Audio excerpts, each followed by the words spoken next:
Ito, ang latest weather update.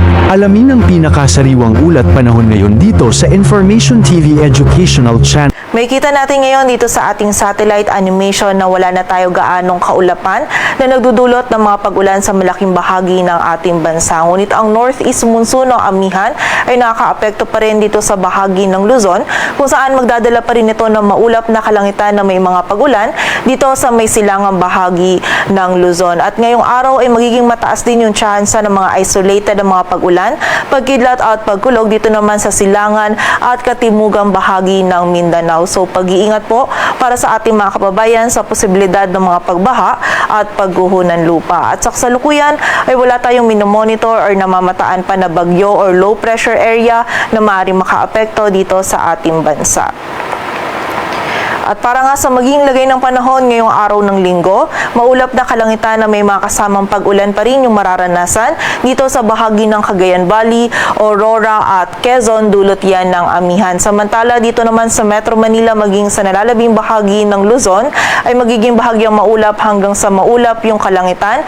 Medyo malamig pa rin po yung panahon na mararanasan lalong-lalo na dito sa area ng Northern Luzon at meron pa rin tayong posibilidad ng mga isolated na mga pag-ulan na dulot pa rin ng amihan. Agwat ang temperatura sa Metro Manila ay mula 23 to 31 degrees Celsius.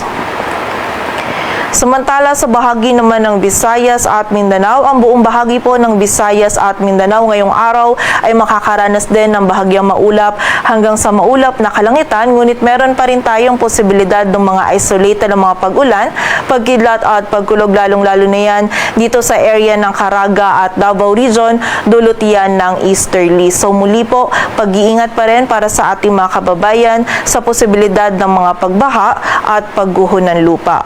Agwat ang temperatura sa Cebu ay mula 26 to 31 degrees Celsius at sa Davao naman ay 24 to 33 degrees Celsius. At para naman sa lagay ng dagat baybayin ng ating bansa, wala po tayong nakataas na gale warning, kaya malayang makapadaot yung mga kababayan nating mga isda, pati na rin yung may mga maliliit na sasakyang pandagat. Ngunit iba yung pag-iingat pa rin po para sa mga kababayan natin na maglalayag dito sa mga dagat baybayin ng Northern Luzon, maging dito sa may silangan ng Central at Southern Luzon, sapagkat magiging katamtaman hanggang sa maalon pa rin yung lagay ng ating karagatan. Dito sa Metro Manila, ang araw ay sisikat mamayang 6:25 ng umaga at lulubog mamayang 5:49 ng hapon.